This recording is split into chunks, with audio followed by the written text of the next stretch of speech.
I never said debate tonight.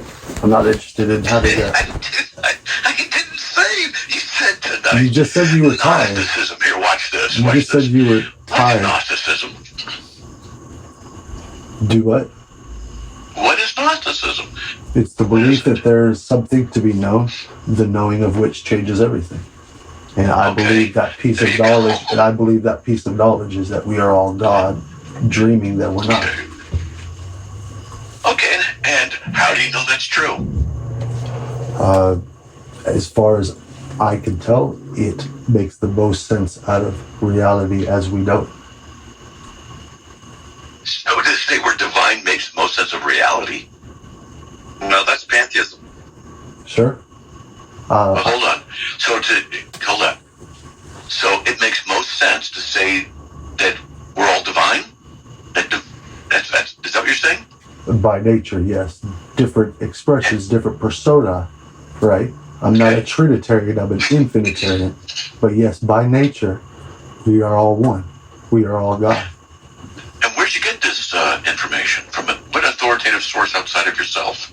You don't have an authoritative source outside of yourself, because this is literally the point that you ran away from the last time we spoke, is that you can't separate the subjectivity in your claim of objectivity any more than I can. So the point that you pointed to my relativistic epistemology as being discrediting of my position, I likewise showed you that your position is just as relative, because you cannot step out of your own subjective frame in order to determine objectivity in an objective way. Yeah, right. This is stupid. The whole thing is dumb. So you don't have an objective source outside of yourself? You either do or you don't. Which is it? I don't believe there is an outside of myself. As A.O. Quine said, mankind has yet to provide a sufficient justification for the belief in the existence of the objective external material world.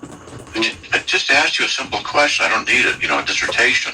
You either have an official source outside of yourself or you don't. There exists no outside of yourself. That's my position. You're breaking up. That's part of the problem. There exists no outside of yourself. And how do you know that? Because of the interconnectedness evident throughout all of creation on every level. So are you interconnected with the atoms in the Andromeda galaxy? Uh-huh. I am. Okay. Really? What does that mean to be interconnected with atoms in the Andromeda galaxy? What does it mean? That I exist in a point in space and time, and so does the Andromeda galaxy, and that what connects us is the space in between us. But space is nothingness. Oh yeah, so that's what you're gonna claim, that physicists will actually say that space as we know it is lacking of, devoid of anything. It's actually a pure vacuum with no dark matter, no photons floating through it. It's just devoid of anything. Actually, physicists tell us there's a great deal of energy in any cubic meter of space. So energy connects us, right? Energy connects us. So now you're telling me, let's get this straight. So you're connected to a kabillion atoms. What are those atoms doing right now? Tell me, over there in Andromeda. Just because I can't see $1 million doesn't mean $1 million doesn't exist. And just because I'm not able to control my connection to the outside world doesn't mean I'm not connected to the quote-unquote outside world. You said there was no outside world. Exactly, that's why I said quote-unquote. So I want to get this straight. So, you want to debate me, who has the same connection to reality as you, and yet I disagree with you. Correct. And so, who's correct? We'll figure that out through the debate. And if we can figure it out, if I don't capitulate to your position or vice versa, then the audience will decide, and that's the point of the debate. And that's the reason why I'm willing to put my worldview and my position on the line against you, because I don't fear you. I've already whooped you once. You literally ran away, tried to come up with an excuse, and it's because you wouldn't acknowledge that your own epistemological position is itself relative, subjective, and finite. That's what you wouldn't acknowledge, and that's actually intellectually kind of disappointing, given Hey, look, who hey, you are. Mr. Arrogant Boy, I want to address you for a second here, okay? And don't make the mistake of thinking that when I get bored talking to somebody because I think they don't have altar paws in a litter box, don't make the mistake of thinking that I ran away. You say, literally ran away. Give me a break. If you want to debate me, then make me take you seriously. You start talking like a child like that. You think I'm going to take you seriously?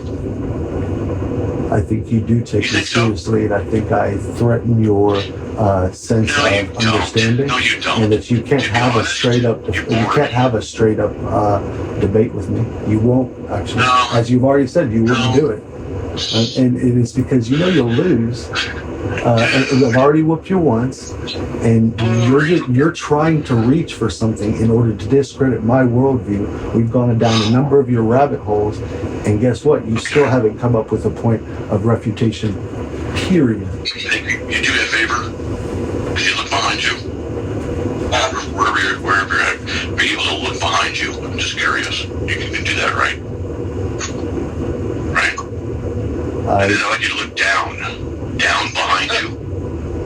Because I'm just curious if your diapers are filled.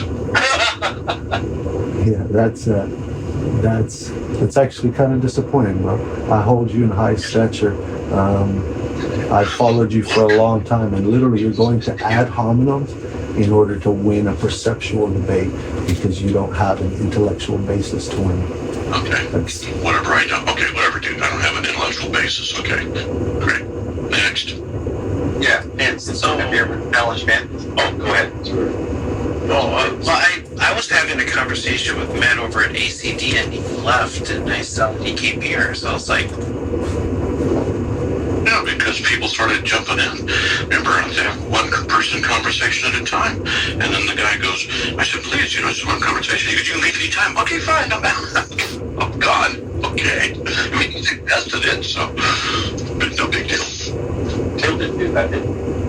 no, it was someone else, Ocean. I just, I'm 65. I've not been doing this since 1980. I'm actually getting bored with a lot of people who...